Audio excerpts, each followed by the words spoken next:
नमस्कार, मैं हूं मनोज मानस। हमारी खास पेशकश में आपका स्वागत है।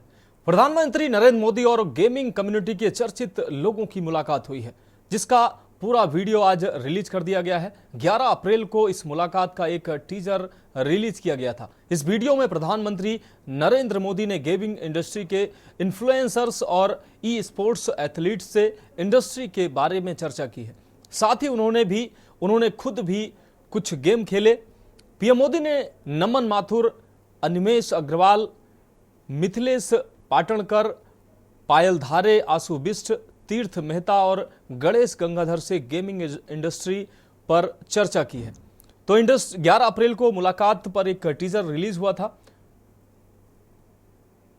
गणेश गंगाधर और कई ये नाम हैं जिनसे प्रधानमंत्री ने मुलाकात की है। प्रधानमंत्री ने इनसे मुलाकात कर इनको उत्साहित किया है। इन गेमिंग के जो धुरंधर हैं, इनसे मुलाकात करने के बाद इनको उत्साहित किया है। और 11 अप्रैल को एक टीजर रिलीज हुआ था, जिसके बाद प्रधानमंत्री ने अब मुलाकात की है। पीएम नरेंद्र मोदी की गेमर्स से यह मुलाकात हुई है। प्रधानमंत्री ने कुछ गेम खुद खेले, तो गेमर्स इंडस्ट्री की चुनौतियों पर भी प्रधानमंत्री ने चर्चा की।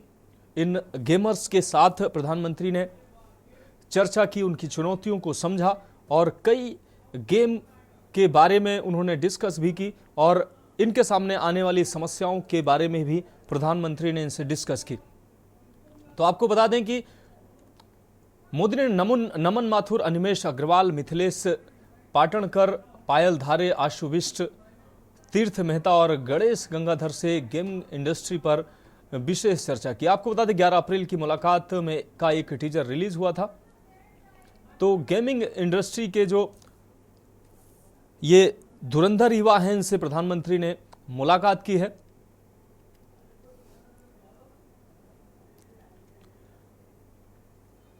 मोदी ने गेमिंग इंडस्ट्री के इन्फ्लुएंसर्स और ई स्पोर्ट्स एथलीट्स से मुलाकात की और इस विषय पर एक लंबी चर्चा की है। साथ ही उन्होंने खुद भी कुछ गेम प्रधानमंत्री ने खेले हैं। तो इस तरीके के देश में जो क्रिएटर्स हैं, जो अलग अलग क्षेत्रों में महत्वपूर्ण काम करने वाले लोग हैं, उनसे प्रधानमंत्री उनसे कनेक्ट होते हैं, उनसे जुड़ते हैं और उनको प्रोत्साहित भी करते हैं। जिस तरीके से मौजूदा समय गेमिंग का समय है, हमारे नौजवान गेमिंग में विशेष तौर पर इंटरेस्ट लेते हैं, उनमें उनको रुचि होती है। ऐसे में इन क्रिएटर्स से मिलकर इनको उत्साहित करना और ऐसे तमाम नए गेम के बारे में चर्चा करना, उनसे उनकी चुनौतियों से प्रधानमंत्री ने उनकी चुनौतियों को साझा किया। प्रवेश शर्मा हमारे साथ, हमारे संवाददाता दिल्ली से हमारे साथ जुड़ गए हैं। प्रवेश, प्रधानमंत्री ने गेमिंग इंडस्ट्री के जो कुछ युवा हैं, जो इन्फ्लुएंसर्स हैं, उनसे मुलाकात की है। प्रधानमंत्री इस तरीके के जो इवेंट लगातार करते रहते हैं, देश में जो उभरते हुए लोग हैं, कुछ नया करने की इच्छा शक्ति रखते हैं, उनसे प्रधानमंत्री लगातार मिलते हैं, उनसे कनेक्ट होते हैं। प्रवेश, क्या कहेंगे आप? प्रवेश, क्या आप हमें सुन पा रहे हैं? तो हमारे संवाददाता प्रवेश से हमारा संपर्क नहीं हो पा रहा है। हम कोशिश करेंगे उनसे दोबारा संपर्क हो उनसे। तो आपको बता दें कि प्रधानमंत्री ने गेमिंग इंडस्ट्री के युवाओं से चर्चा की है। इन गेमर्स से मुलाकात के दौरान एक लंबी चर्चा प्रधानमंत्री ने की है। उनके अनुभवों को, इन गेमर्स के अनुभवों को साझा किया है और इस इंडस्ट्री में जो चुनौतियां आ रही हैं उनको समझा है। कुछ गेम प्रधानमंत्री ने खुद खेले हैं और आने वाला जो समय है, मौजूदा समय और आने वाले समय में गेमिंग की जो चुनौतियां हैं, उनको प्रधानमंत्री ने इन गेमर्स ने प्रधानमंत्री से उन चुनौतियों को साझा किया है। तो गेमिंग इंडस्ट्री एक बड़ी इंडस्ट्री है और देश का युवा जो है वो गेमिंग में काफी रुचि रखता है। ऐसे में देश में गेमिंग इंडस्ट्री को कैसे बढ़ावा मिले, इसको देखते हुए प्रधानमंत्री ने इन गेमर्स से मुलाकात की है और ये मुलाकात काफ़ी इंटरेस्टिंग रही। आपको बता दें कि प्रधानमंत्री ने इनसे इनकी चुनौतियों के बारे में पूछा, इनके इस इंडस्ट्री की जो चुनौतियां हैं उनको प्रधानमंत्री ने, इन गेमर्स ने प्रधानमंत्री के साथ साझा किया है। इसके अलावा प्रधानमंत्री समय समय पर इस तरीके के इन ऐसे लोगों से मुलाकात करते रहते हैं। प्रवेश शर्मा हमारे साथ दोबारा एक बार फिर से जुड़ चुके हैं। प्रवेश, प्रधानमंत्री ने गेमर्स इंडस्ट्री के युवाओं से मुलाकात की है और इनसे इनकी चुनौतियां हैं, जो गेमिंग इंडस्ट्री की चुनौतियां हैं उनसे समझा है इन युवाओं से। और देश में जो गेमिंग इंडस्ट्री एक बड़ा बाजार है, प्रधानमंत्री ने उसको पहचाना है और इन गेमर्स को इनकी चुनौतियों को जानते हुए और इनके साथ कनेक्ट करते हुए प्रधानमंत्री ने इनसे मुलाकात की है। प्रवेश, मैं बता दूं कि प्रधानमंत्री नरेंद्र मोदी ने गेमिंग कम्युनिटी के 36 लोगों से मुलाकात की है और ये मुलाकात 11 अप्रैल को की गई थी, जिसके बाद एक वीडियो सोशल मीडिया पर वायरल भी है। मैं आपको सीधे तौर पर बता दूं, प्रधानमंत्री ने यूट्यूब से जुड़े, गेमिंग से जुड़े कई ऐसे चर्चित चेहरे हैं जिनके साथ मुलाकात की थी और उनसे उनके प्रोफेशन को लेकर चर्चा भी की थी। सीधे तौर पर मैं बता दूं, उनसे ये जानने की कोशिश भी की थी कि आपने किस तरीके की मेहनत की और किस तरीके का ये मुकाम आपने किन किन चुनौतियों के बाद हासिल किया है, उस पर पूरी तरीके से प्रधानमंत्री मोदी ने चर्चा की थी। जी, बात की जाए प्रधानमंत्री की, तो प्रधानमंत्री संजीदा नजर आते हैं ऐसे विषयों पर। देश के युवा क्या कुछ कर रहे हैं, देश में क्या कुछ नया हो रहा है और इसमें जो इन्वॉल्व लोग होते हैं उनसे प्रधानमंत्री सीधा कनेक्ट होते हैं। कुछ समय पहले, जैसा कि आप और हम जानते हैं कि भारत मंडपम में प्रधानमंत्री मोदी ने डिजिटल क्रिएटर्स को सम्मानित किया था और अब इन गेमर्स से मुलाकात प्रधानमंत्री ने की है। तो प्रधानमंत्री ऐसे तमाम जो ऐसे क्षेत्रों में काम करने वाले लोगों से कनेक्ट होते हैं, उनसे मिलते हैं, उनको प्रोत्साहित करते हैं। प्रवेश, बिल्कुल, देखिए मैं सीधे तौर पर बता दूं, बिल्कुल आपने सही कहा कि उन्होंने थोड़े दिन पहले क्रिएटर्स अवार्ड्स भी दिए थे, लेकिन सबसे बड़ी बात है कि उससे पहले भी उन्होंने चाहे वो खेती से संबंधित किसी का यूट्यूब चैनल हो या किसी का शारीरिक संरचना को लेकर एक यूट्यूब चैनल हो, उससे ही मुलाकात की थी। और सीधे तौर पर प्रधानमंत्री मोदी जो है इस तरीके का कनेक्ट लोगों को एक संदेश देने की कोशिश तो उनका कहना है कि अगर आपके अंदर क्रिएटिविटी है और आप कुछ करने का जज्बा रखते हैं तो आप इस तरीके का जो प्लेटफॉर्म है उसका इस्तेमाल कर आगे बढ़ सकते हैं और उन लोगों से उनकी चुनौतियों कर या पहचान कर लोग दर्शाने की कोशिश भी करते हैं कि आप भी इस तरीके की मेहनत कर आगे बढ़ सकते हैं। हाँ, निश्चित रूप से प्रवेश, आपका शुक्रिया। तो प्रधानमंत्री लगातार ऐसे लोगों से, ऐसे क्रिएटिव लोगों से लगातार मिलते हैं, उनको प्रोत्साहित करते हैं। आपको बता दें जिस तरीके से गेमिंग इंडस्ट्री एक बड़ी इंडस्ट्री है और देश में इसका बड़ा बाजार है। हमारे युवा विदेशी गेम को डाउनलोड करते हैं, उनको खेलते हैं। ऐसे में प्रधानमंत्री का प्रयास है कि देश में ही ऐसे गेम बनाए जाएं, जिसको देखते हुए प्रधानमंत्री ने इन क्रिएटर्स से मुलाकात की है। अब बात करते हैं 24 की तैयारी, परिवर्तन पत्र जारी। दरअसल तेजस्वी यादव ने परिवर्तन पत्र जारी किया है। उन्होंने कहा कि हम 2024 के चुनाव के लिए 24 वचन पत्र लेकर आए हैं। बिहार के विकास के लिए आज हम जो भी वादा करेंगे उसे पूरा भी करेंगे। जब भी हम कुछ कहते हैं तो उसका मतलब होता है कि हम उस पर अमल भी करते हैं। ये बातें तेजस्वी यादव ने कही हैं। तेजस्वी यादव पूर्व उप मुख्यमंत्री रहे हैं बिहार के। उन्होंने कहा कि हमने 2020 के चुनाव के दौरान उठाए गए अपने मुद्दों को उन 17 महीनों में आगे बढ़ाया जिनकी हमें अनुमति दी गई थी। हमने 5 लाख सरकारी नौकरियां दी हैं। कोई अन्य राज्य ऐसी सुविधाओं की योजना नहीं बना सकता। हमने जाति आधारित सर्वेक्षण किया है और आरक्षण का पुनर्गठन किया है। हमने ऐसे बदलाव का वादा किया था। हमने आईटी पॉलिसी तैयार की। हमने खिलाड़ियों और एथलीटों के लिए नौकरियां सुनिश्चित की। डीएसपी स्तर सहित 70 से अधिक भर्तियां की हैं। तो तेजस्वी यादव ने घोषणा पत्र जारी किया है। घोषणा पत्र में तमाम बातों का उन्होंने जिक्र किया। उन्होंने अपनी पिछली सरकार में जो काम किए थे उन्होंने उसका जिक्र करते हुए अपनी बात रखी।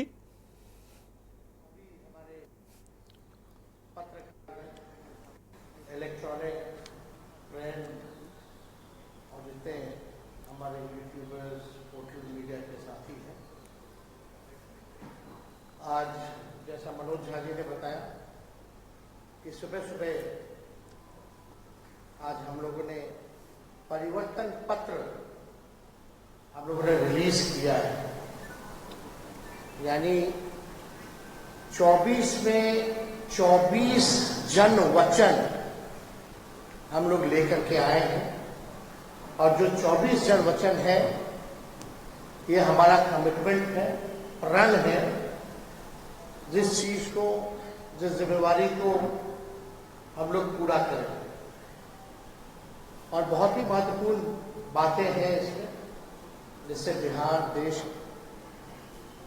के हमारी जनता का भला कैसे हो, बिहार की तरक्की कैसे हो, विकास कैसे हो।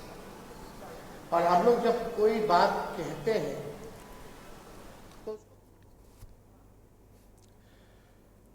तो राजद नेता तेजस्वी यादव ने अपना घोषणा पत्र जारी किया। इस घोषणा पत्र में उन्होंने 1 करोड़ नौकरियों की बात कही है, 200 यूनिट फ्री बिजली की बात कही है, इसके अलावा 1 लाख सालाना महिलाओं को देने की बात कही है। तो तेजस्वी यादव ने अपना घोषणा पत्र जारी किया। इससे पहले अपने सरकार की जो पिछले सरकार में उन्होंने बताया कि हमने जो वादा किया था उस पर हमने काम किया, हमने अपने वादे के अनुसार विकास किया है, 5 लाख नौकरियां दी हैं। जिन जिन चीज़ों के लिए हमने वादा किया था, जिन कार्यों के लिए हमने वादा किया था, उन कार्यों को हमने किया है। और अब घोषणा पत्र आरजेडी ने जारी किया। इस घोषणा पत्र में तेजस्वी यादव ने 1 करोड़ नौकरियों का वादा किया है। इसके अलावा बिहार की आपको बता दें जनता के लिए 200 यूनिट बिजली फ्री करने की उन्होंने बात कही है। इसके अलावा महिलाओं को 1 लाख रुपए सालाना देने की भी बात तेजस्वी यादव ने अपने घोषणा पत्र में शामिल किया है।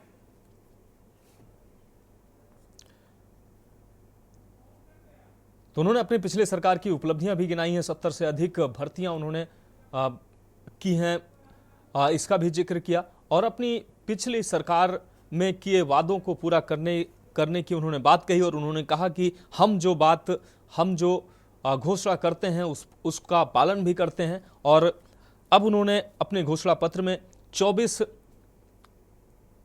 वचन इस घोषणा पत्र का नाम दिया है। 24 जन वचन के नाम से अपना घोषणा पत्र परिवर्तन पत्र जारी किया है।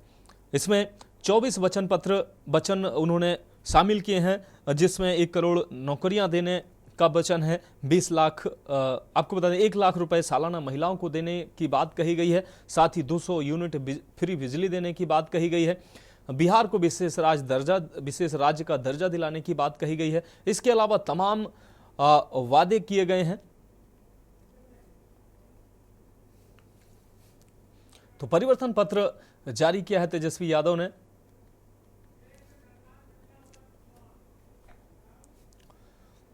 अब बात कर रहे हैं जेल में सरकार मिलना हुआ दुश्वार। दरअसल दिल्ली शराब घोटाले को लेकर आम आदमी पार्टी और केंद्र सरकार के बीच पिछले काफी समय से तानातनी चल रही है। हाल ही में जेल से जमानत पर रिहा हुए सांसद और आप नेता संजय सिंह ने एक प्रेस कॉन्फ्रेंस को संबोधित करते हुए सांसद संजय सिंह ने केंद्र सरकार पर जमकर निशाना साधा। दिल्ली के तिहाड़ जेल में बंद अरविंद केजरीवाल की पत्नी सुनीता की फेस टू फेस मीटिंग नहीं होने दी गई। आपको बता दें संजय सिंह ने आरोप लगाया कि पंजाब के मुख्यमंत्री भगवंत मान और दिल्ली के एक सांसद की अरविंद केजरीवाल के साथ मुलाकात तिहाड़ जेल प्रशासन ने आखिरी वक्त में रद्द कर दी। अधिकारियों ने उन्हें खिड़की के जरिए केजरीवाल से मिलने की इजाजत दी। संजय सिंह ने कहा कि तिहाड़ जेल प्रशासन भाजपा के दबाव में काम कर रहा है।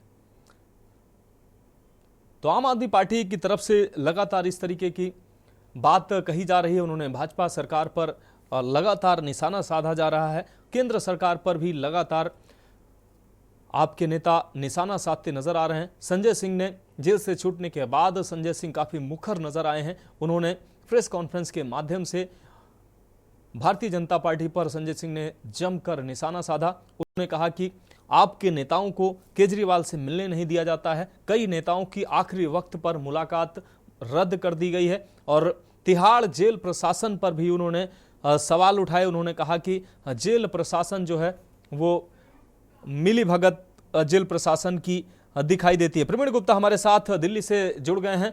प्रवीण, आम आदमी पार्टी के नेता लगातार भारतीय जनता पार्टी पर निशाना साधते नजर आ रहे हैं। जेल से छूटने के बाद संजय सिंह जिस तरीके से एक्टिव हुए हैं वो मुखर तौर पर बीजेपी की मुखालफत करते नजर आ रहे हैं।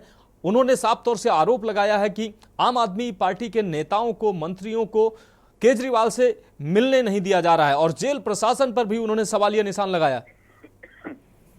जी जी, मैं आपको बता दूं पूरा जो मामला है ये आज सुनीता केजरीवाल जब से अरविंद केजरीवाल जी जेल में कैद हुए हैं जी। तब से ही सुनीता केजरीवाल जी लगातार केजरीवाल जी से मिलने के लिए जेल प्रशासन जाती रही हैं।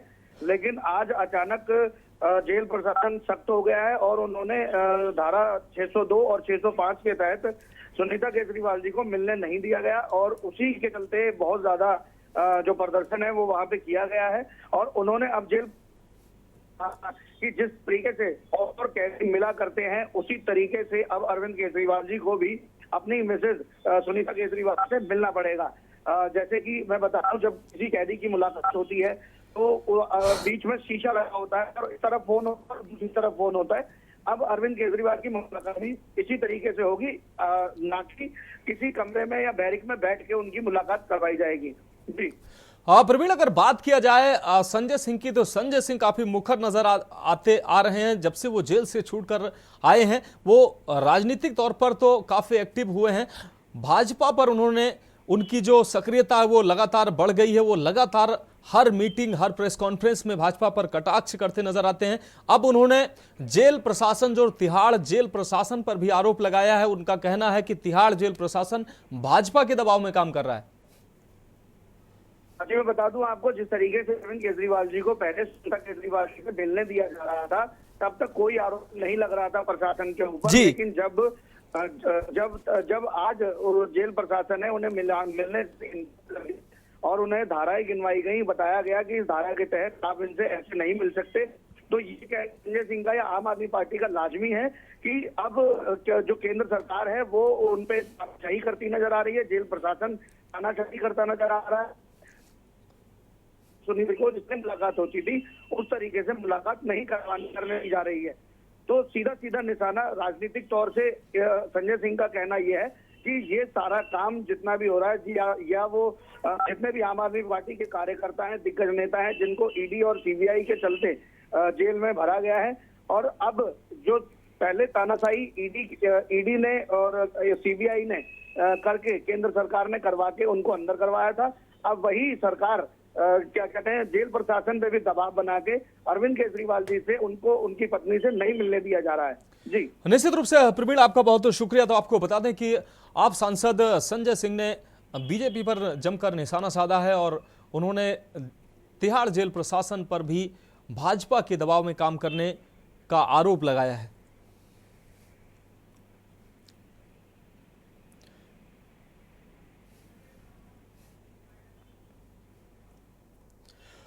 अब बात कर रहे हैं उड़न खटोले का मन, लेकिन पायलट कम। दरअसल चुनावी मौसम हर किसी के लिए नफा नुकसान का सौदा लेकर आता है, नफा नुकसान का सौदा होता है। देश भर में करीब 200 हेलीकॉप्टर हैं। इनमें से करीब 100 का इस्तेमाल लोकसभा चुनाव में विभिन्न राजनीतिक पार्टियों के नेताओं और राजनीतिक दलों द्वारा अपने प्रचार में किया जा रहा है। मोदी सरकार के सभी मंत्री और विपक्ष के बड़े नेता हेलीकॉप्टर का इस्तेमाल चुनाव प्रचार में कर रहे हैं। चुनाव के दौरान हेलीकॉप्टर का भाड़ा करीब 5 लाख रुपए प्रति घंटे तक पहुंच जाता है। चार्टर्ड प्लेन और हेलीकॉप्टर सेवाएं प्रदान करने वाली कंपनियों के मुताबिक इस बार के लोकसभा चुनाव में बुकिंग अधिक हो रही है। अधिकतर बुकिंग राजनीतिक पार्टियों ने कराई है। तो लगातार इन उड़न खटोलों का इस्तेमाल राजनीतिक पार्टियों के दिग्गज नेता करते नजर आ रहे हैं और ऐसे में देश में जो हेलीकॉप्टरों की क्षमता है उसका आधी क्षमता का इस्तेमाल तो लोकसभा चुनाव में राजनीतिक पार्टियों के द्वारा किया जा रहा है। ऐसे में अनुभवी पायलटों और इन हेलीकॉप्टरों की कमी निश्चित रूप से एक बड़ी समस्या बनी हुई है। हर एक नेता, हर एक पार्टी का बड़ा नेता हेलीकॉप्टर से उड़न खटोले के माध्यम से चुनावी प्रचार करना चाहता है और सामान्य रूप से जो हेलीकॉप्टर का किराया होता है, चुनाव के टाइम पर यह किराया 2 से 4 गुना बढ़ जाता है। चुनाव के टाइम पर प्रति घंटा अगर हेलीकॉप्टर की सेवा की अगर बात की जाए तो 5 लाख रुपए प्रति घंटा तक हेलीकॉप्टर की सेवा हो जाती है। ऐसे में अगर दूसरी बात अगर करें तो हेलीकॉप्टरों की संख्या भी देश में सीमित है। ऐसे में अधिकांश राजनीतिक पार्टियों के द्वारा हेलीकॉप्टर का इस्तेमाल किया जा रहा है। अब बात कर रहे हैं पहला चरण भीषण रण की। लोकसभा चुनाव के पहले चरण में 19 अप्रैल को 1625 प्रत्याशियों की किस्मत पर फैसला होगा। पहले चरण में 102 सीटों पर वोटिंग होनी है, जिसमें 1491 पुरुष और 134 महिला उम्मीदवार हैं। पहले चरण में 21 राज्यों और केंद्र शासित प्रदेशों में चुनाव होगा। इनमें से अधिकांश सीटें तमिलनाडु जिसमें 39 सीटें हैं, जबकि राजस्थान की 12 सीटें हैं। उत्तर प्रदेश की 8 सीटों पर पहले चरण में मतदान होगा। वहीं मध्य प्रदेश की 6, असम की 5, उत्तराखंड की 5 और महाराष्ट्र की 5 सीटों पर पहले चरण में वोटिंग होगी। तो पहले चरण में कुल मिलाकर 102 सीटों पर मतदान होना है। 1625 प्रत्याशियों की किस्मत पहले चरण में दांव पर लगेगी। आपको बता दें कि पहले चरण का रण कौन जीतेगा, इस पर सियासी माथापच्ची जारी है। तो पहला फेज जिसमें 102 सीटों पर चुनाव होना है, तमिलनाडु की 39 सीटों पर इसमें पहले चरण में वोट पड़ेंगे, मध्य प्रदेश की 6 सीटों पर। और संदीप मिश्रा हमारे साथ लखनऊ से हमारे संवाददाता जुड़ गए हैं। संदीप, पहले चरण के रण की तैयारी आखिरी चरण में चल रही है। सभी राजनीतिक दल एड़ी चोटी का जोर लगा रहे हैं। 102 सीटों पर पहले चरण में देश भर में मतदान होना है। उत्तर प्रदेश की भी 8 सीटों पर वहां पर मौजूद प्रत्याशियों की किस्मत, 8 सीटों पर किस्मत जो आजमा रहे हैं उनकी भी परीक्षा 8 आपको बता दें पहले चरण में होने वाली है। क्या कुछ अहम अपडेट है आपके पास?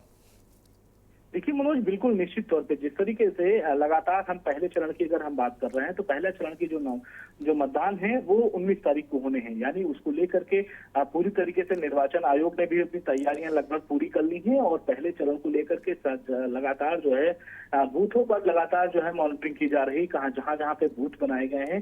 क्योंकि अगर बात करें उत्तर पश्चिमी की हम बात करते हैं तो उत्तर पश्चिमी में 8 जिले हैं। 8 जिलों में जो है पहला फेज जो होगा वो 8 जिलों का होगा। इसको लेकर के अगर हम बात करते हैं 1625 प्रत्याशी जो है वो मैदान में है। हालांकि इन सबकी किस्मत जो है दांव पे लगी हुई है, लेकिन अब देखना ये होगा मनोज की किस तरीके से अब भारतीय जनता पार्टी हो या फिर समाजवादी पार्टी हो और चाहे या बसपा हो, लगातार प्रचार प्रसार कर रहे हैं, लगातार अपने अपने उन प्रत्याशियों को जिताने को लेकर के लगातार जनता के बीच में जा रहे हैं, संबोधित करते हुए नजर आ रहे हैं। लेकिन सबसे बड़ा महत्वपूर्ण होगा कि पहला चरण है, पहले चरण में किस तरीके से इस बार जो है वोट पड़ते हैं, वोट प्रतिशत कैसे बढ़ाया जाएगा, ये एक सबसे महत्वपूर्ण होगा।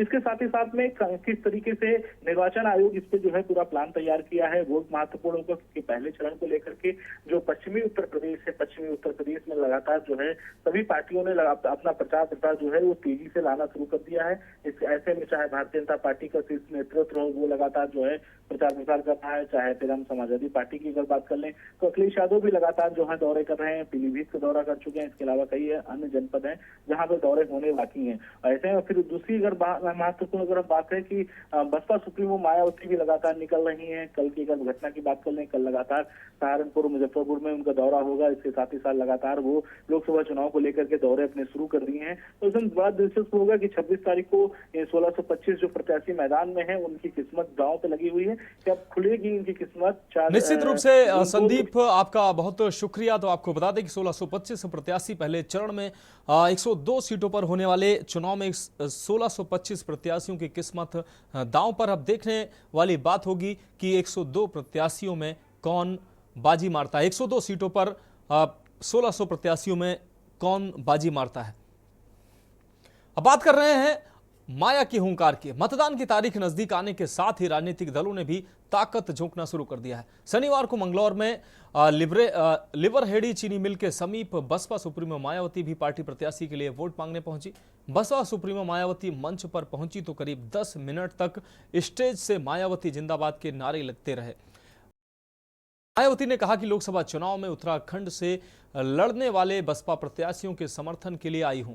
किसी भी अन्य पार्टी के साथ मिलकर नहीं, अकेले ही चुनाव मैदान में बसपा पार्टी उतरी है। अपने अकेले के बूते चुनाव लड़ रहे हैं। तो उत्तर प्रदेश के अलावा अलग अलग राज्यों में भी मायावती ने चुनावी हुंकार भरनी शुरू कर दिया। आज उत्तराखंड के दौरे पर मायावती थी।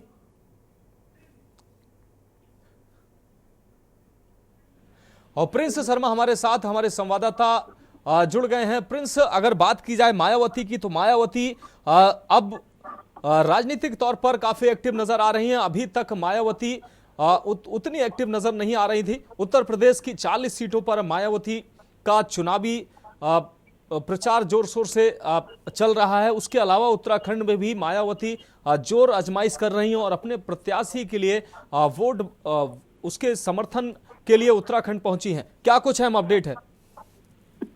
जी बिल्कुल, आपको बता दूं कि लोकसभा चुनाव को लेकर लगातार सभी प्रत्याशियों ने कमर कसी और चुनावी जनसभाएं भी लगातार चल रही है, क्योंकि अंतिम चरण पर जो है लगभग चुनाव प्रचार चल रहा है, जिसको लेकर आज रुड़की के बहरी ग्राम में बसपा सुप्रीमो मायावती चुनावी जनसभा में पहुंची। वहां चुनावी जनसभा की बात करें तो भारी संख्या में जो मायावती समर्थक थे और जो लोग थे ग्रामीण से आसपास के क्षेत्रों के भारी संख्या में पहुंचे, जिसको लेकर हरिद्वार लोकसभा प्रत्याशी जो है मौलाना जमील कासमी, उनके समर्थन में जनसभा की गई और मायावती के द्वारा उनके समर्थन में आम जनता से वोट करने की अपील की गई। साथ ही साथ बसपा सुप्रीमो मायावती ने भाजपा पर भी निशाना साधा और साथ ही उन्होंने कहा कि भाजपा ने अभी तक 1/4 विकास भी पिछले 10 सालों के अंदर नहीं किया है। उन्होंने कहा कि यूपी में बसपा की सरकार जब बनी थी पहली बार तब उत्तराखंड राज्य नहीं था, लेकिन बसपा ने उत्तराखंड के लोगों की जरूरतों को भी पूरा किया। कई मुद्दों पर उन्होंने भाजपा सरकार का घेराव किया और साफ तौर पर जो जनता से अपील की है कि लोकसभा प्रत्याशी जो है उन्हें यहाँ से जिताकर भेजें। जी निश्चित रूप से प्रिंस, आपका बहुत शुक्रिया। तो आपको बता दें मायावती भी चुनावी सरगर्मियों के साथ मायावती भी अब एक्टिव नजर आ रही हैं। उत्तराखंड में मायावती पहुंची और अपने प्रत्याशी के पक्ष में उन्होंने जनता से वोट की अपील की है।